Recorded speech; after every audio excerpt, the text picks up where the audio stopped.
To my channel সকলোকে পুনৰবাৰ মোৰ চেনেললৈ স্বাগতম জনাইছোঁ আৰু আশা কৰোঁ সকলো ভালে কুশলে আছে আৰু আজি মই বিদ্যালয়ত আছোঁ আমাৰ বিদ্যালয়ত আজি ইকো ক্লাব আৰু সায়েন্স ডিপাৰ্টমেণ্টৰ সৌজন্যত কাঠফুলাৰ খেতিৰ ওপৰত প্ৰশিক্ষণ দিয়া হ'ব এখন সেমিনাৰো পতা হৈছে আৰু তত্ত্বাৱধায়ক হিচাপে আছে আমাৰ বটানীৰ subject teacher Hiranya Sarma sir সেইকাৰণে ভাবিলোঁ আজি এটা ব্লগ বনাওঁ আগ্ৰহীসকলে দেখা পাব কেনেকুৱা ধৰণে কম খৰচতে কাঠফুলাৰ খেতি আমি কৰিব পাৰোঁ ব্যৱসায়িক ভিত্তিটো যিসকলে মন কৰে তেওঁলোকে কৰি পেলাই তাৰ পৰা উপকৃত হ'ব পাৰিব সেইকাৰণে ভাবিলোঁ আজি ব্লগটো বনাওঁ এটা ইনফৰ্মেটিভ ব্লগ হিচাপে তেনেহ'লে আজি ব্লগটো চাব আৰু শেষত জনাবলৈ নাপাহৰিব ব্লগটো চাই কেনেকুৱা লাগিলে তেনেহ'লে আহক আমি ব্লগটো আৰম্ভ কৰোঁ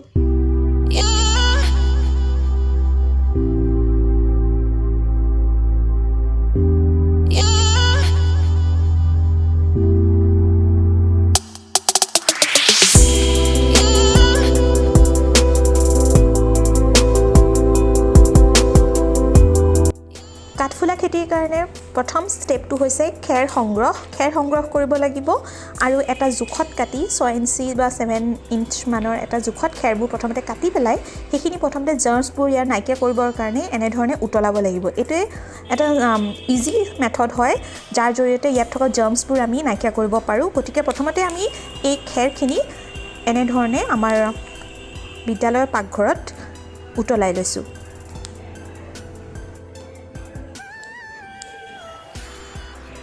কাঠফুলা প্ৰশিক্ষণৰ এক্সপাৰ্ট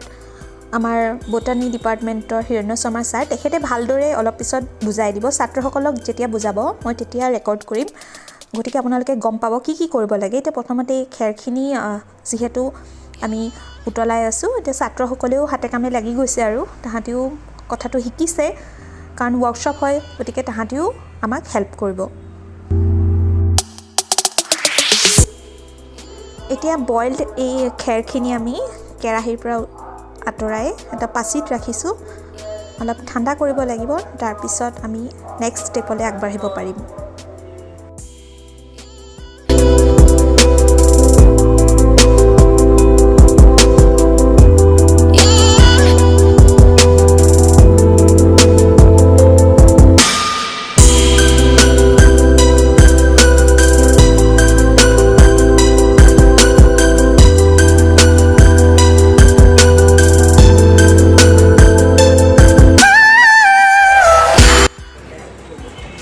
ষ্টুডেণ্টবোৰে ষ্টেপবোৰ লিখি গৈছে ধুনীয়াকৈ তাহাঁতৰ নোটবুকত ছায়েন্সৰ ষ্টুডেণ্ট এইবোৰ হৈছে মাছৰুমৰ চিড ছাৰে অনলাইন আনিছে খুলিলে দেখুৱাম দুটা পেকেট আনিছে আপোনালোকক খুলি পেলাই মেইন চিডটো দেখুৱাই আছোঁ অলপ পিছত এতিয়া হিৰণ্য শৰ্মা ছাৰে সুন্দৰকৈ বৰ্ণনা কৰিব আপোনালোকেও শুনকচোন তাক আমি বীজাণুমুক্ত কৰিলোঁ হয় ন তাৰমানে এই খেৰখিনি আমি কাটি লৈ পেলাই খেৰখিনি কাটি লৈ আচলতে 24 ঘণ্টা তিয়াই থ'ব লাগে আগদিনা আমি তিয়াই থ'ব লাগে তাৰপিছত আমি এইটো উতলাই সিজাব লাগে নাইবা অন্য ধৰণে ডিছইনফেকশ্যন মানে বীজাণুমুক্ত কৰিব লাগে এতিয়া আমি উতলাই পেলাই বীজাণুমুক্ত কৰিছোঁ এতিয়া আমি এই সিজোৱা খেৰখিনি ঠাণ্ডা কৰাৰ পিছত ইয়াত আমি এনেকুৱা কিছুমান পলিথিন বেগত তৰপে ইয়াত দিম গুটি দিম মাছৰুমৰ গুটি দি এইটো টুকুৰা এটা বনাম তাৰপিছত এইটো আমি একো কাম নাই আমি ধুনীয়াকৈ এটা আন্ধাৰ ৰুমত আমি তাক থৈ দিম থৈ দিলে ইয়াৰ 10 দিন 5 পৰা 10 দিনৰ ভিতৰত ইয়াৰ পৰা হেৰিবিলাক ওলাব লাগে এইবিলাক হাইফি বুলি আমি কৈছিলোঁ যে মই অনুসূত্ৰ ভেঁকুৰৰ বগা অনুসূত্ৰ ওলাব অনুসূত্ৰ বগা যেতিয়া সেইবিলাক হ'ব হওঁতে আমি বেগটো লাহে লাহে ফুটা কৰি দিম এই বেগটো এতিয়া সদ্যহতে ফুটা নকৰোঁ এতিয়া সদ্যহতে আমি টাইটকৈ বান্ধি পেলাই আমি থৈ দিম থৈ দিয়াৰ পিছত ইয়াত যেতিয়া সেইবিলাক গোটেই চাৰিওফালে বগা এনেকুৱা হেৰি হ'ব অনুসূত্ৰবিলাক বগাব তেতিয়া আমি ইয়াক লাহে লাহে ফুটা কৰি দিম দি পেলাই আমি পৰিষ্কাৰ পানী তাত স্প্ৰে কৰি দি থাকিম বা হাতে চটিয়াই হ'লেও দিব পাৰি স্প্ৰে কৰি পানী দি দিম মানে খেৰখিনি তিতি থাকিব লাগিব সেমেকি থাকিব লাগিব কোনো কাৰণে শুকাই যাব নোৱাৰিব খেৰখিনি তাত খুব অত্যন্ত পানীও দিব নালাগে অলপ সেমেকি থকাৰ নিচিনা গুণটো থাকিব লাগিব বুজিলা তাৰপিছত লাহে লাহে তাৰ পৰা আমাৰ ফ্ৰুটিফিকেশ্যন বা ফল ধৰিব, মাছৰুমৰ ফলটো ধৰিব। এনেকৈ এই গোটেই প্ৰচেছটোত গুটি সিঁচাৰ পৰা ফল ওলোৱালৈকে কালেকশ্যন কৰিবলৈকে 35ৰ পৰা 45 দিন সময় লাগে।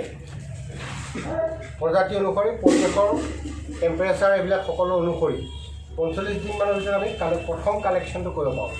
ফাৰ্ষ্ট কালেকশ্যনটো কৰাৰ পিছত আকৌ তেনেকৈ 30-35 দিনৰ পিছত আমি ছেকেণ্ড কালেকশ্যনটো কৰিব পাৰিম। এনেকৈ আমি প্ৰায় 4-5 বাৰ এটা টোপোলাৰ পৰা কালেকশ্যন কৰিব পাৰোঁ। এনেকৈ এটা টোপোলাৰ পৰা কমেও আমি গোটেইকেইটা কালেকশ্যনত প্ৰায় 2 কেজি বা 2.5 কেজিমান আমি কাঠফুলা পাম। এনেকুৱা যদি মই ঘৰটোত 10টা টোপোলা ব্যৱস্থা কৰোঁ, 10টা টোপোলাৰ যদি ব্যৱস্থা কৰোঁ, তেতিয়াহ'লে মোৰ এবাৰ কালেকশ্যন আহিব 20 কেজি। 20 কেজি হিচাপত মই যদি মানে তাৰ কেজি হিচাপত যদি মই 100 টকাকৈ বেচোঁ বুলি কওঁ, তেতিয়াহ'লে কিমান টকা পালোঁ? 2000 টকা আমি কালেকশ্যন কৰিব পাৰিলোঁ। সেই 2000 টকাটো কালেকশ্যন কৰিবৰ কাৰণে কিন্তু মোৰ খৰচা হ'ব মাত্ৰ খুব বেছি 200 বা 300 টকা। খুব মেক্সিমাম 300 টকা ইনভেষ্ট হ'ব। কাৰণ গুটিটো মই আনিবৰ কাৰণে যদি আমাজনৰ পৰা আৰু 200 টকামান ল'ব, আৰু লোকেলি কালেকশ্যন কৰিলে 30-40 পৰা 40-50 টকাত পাৰিম। কিন্তু যদি মই অনলাইন গুটিটো কালেকশ্যন কৰোঁ, তেতিয়াহ'লে ঘৰ আহি মোৰ পোৱালৈকে 200 টকামান যায়গৈ। 50 টকামান ডেলিভাৰী চাৰ্জ লয়, তেনেকৈ গৈ পেলাই 200 টকামান পৰিব। সেই 200 টকা খেৰটো তোমালোকে ঘৰত থাকিলে খেৰৰ কোনো খৰচা নাই, খেৰৰটো কোনো নিজৰ খৰচা নাই। বা খেৰ কিনিলে 50 টকাৰ খেৰ কিনিলা, তাৰমানে 300 টকাৰ ভিতৰত তুমি কালেকশ্যন যদি তুমি 300 টকাৰ যদি কাম ইনভেষ্টমেণ্ট কৰা, তুমি 2000 টকা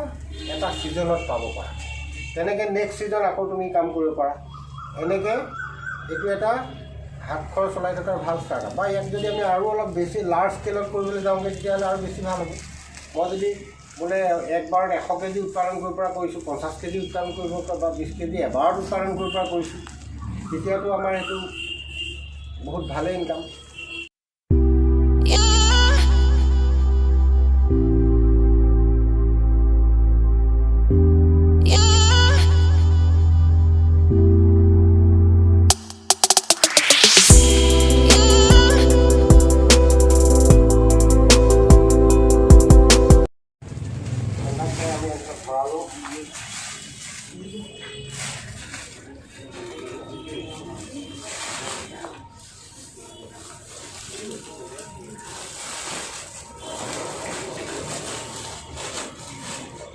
অলপ এনেকুৱাকৈ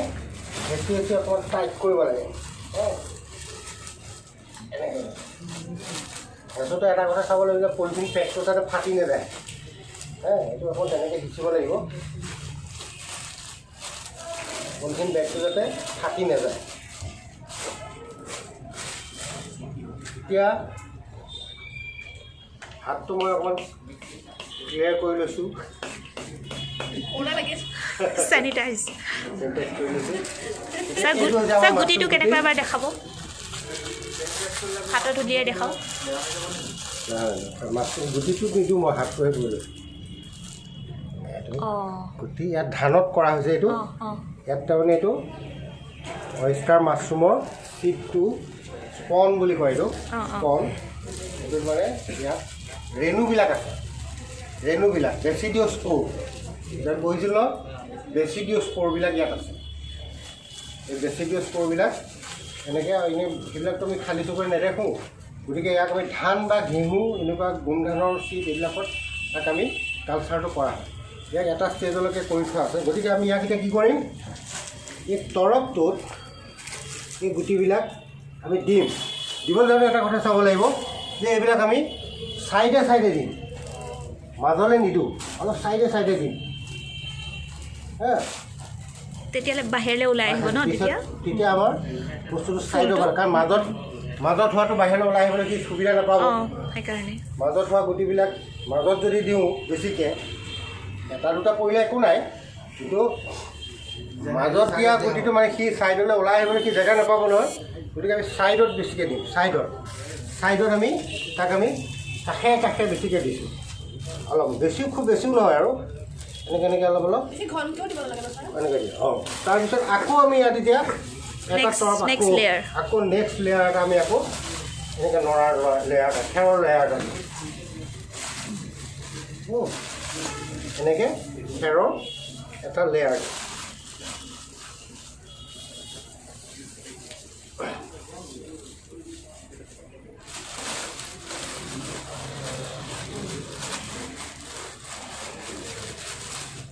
টাইটকৈ আমি ভৰাইছোঁ টাইটকৈ দিছোঁ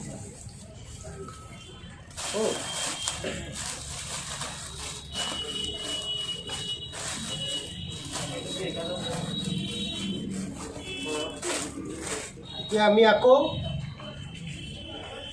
আমি মাছৰুমৰ গুটিটো আকৌ দিম আকৌ তৰপত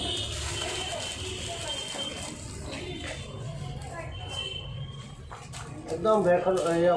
কাষে কাষে বেছিকৈ দিম মাজত এটা দুটা পৰিলে পৰিব কথা নাই কিন্তু মাজলৈ আমি নিদিওঁৱেই এই বস্তু ছাইডলৈ আমি বেছিকৈ দিম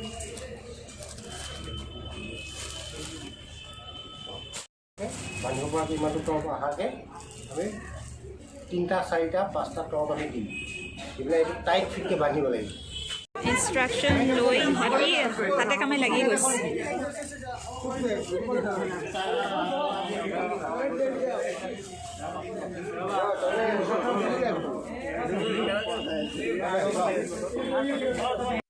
ইহঁতৰ ভৰাই হৈছে এতিয়া বান্ধিব লাগিব ৰছী এতিয়া টাইট ফিটকৈ চাৰিওফালে বান্ধিব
এইটো আমাৰ মাছৰুমৰ কাল্টিভেশ্যন ৰুম অকণমান আন্ধাৰ ৰুমত থ'ব লাগে সেইকাৰণে এইফালে স্কুলৰ পিছফালে ছাৰে এইটো ৰুম ঠিক কৰি থৈছে ৰুমটো দেখাই দিছোঁ আগতেও কৰিছিল আগৰ ফটো আছে মই আগৰ ফটোবোৰ ইয়াত দি দিম ইয়াত আছে অলৰেডি আগৰ কৰি থোৱা ছাৰৰ এনেকুৱা ধৰণে ওলাই আহিব দেখিছেনে এনেকুৱা ধৰণে ওলাই আহিব গতিকে আন্ধাৰ ৰুমটোতে ছাৰে ইয়াত হেং কৰি দিব এতিয়া যিখিনি কৰিলে তেওঁলোকে খেতি আৰু 30-40 দিন পিছত ছাৰে কোৱাৰ নিচিনাকৈ যিমান দিন কৈছিলে সিমান দিনৰ মূৰত এনেকুৱা ধৰণে আমি মাছৰুমবোৰ ওলাই অহাৰ পিছত খাবৰ কাৰণে ই মানে যোগ্য হৈ যাব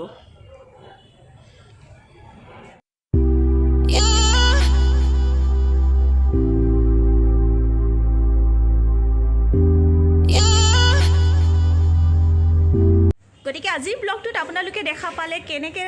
অতি কম খৰচত কাঠফুলাৰ বা মাছৰুমৰ খেতি কৰিব পৰা যায় আৰু এই ব্লগটো চাই যদি কাৰোবাৰ উপকাৰ হয় তেনেহ'লে মোৰ ভাল লাগিব সেইকাৰণে মই ব্লগটো বনাইছিলোঁ আপোনালোকেও এবাৰ ট্ৰাই কৰি চাব পাৰে আজিকালি মাছৰুম বহুত বেছি জনপ্ৰিয় হৈছে তেনেকৈ মাছৰুমৰ খেতি কৰি ব্যৱসায়িকভাৱেও লাভৱান হ'ব পাৰি এবাৰ আপোনালোকে ট্ৰাই কৰি চাব কম খৰচত ধুনীয়াকৈ মাছৰুমৰ খেতি কৰিব পৰা যায় আজিৰ ব্লগটো তেনেহ'লে ইমানতে সামৰিছোঁ এটা ইনফৰ্মেটিভ ব্লগ হিচাপে আজিৰ ব্লগটো বনালোঁ কেনেকুৱা লাগিলে আপোনালোকে জনাবলৈ নাপাহৰিব আৰু আজিৰ ব্লগটো চোৱাৰ কাৰণে সকলোকে মোৰ ফালৰ পৰা ধন্যবাদ আৰু পুনৰ লগ পাম আপোনালোকক নতুন ব্লগ এটাত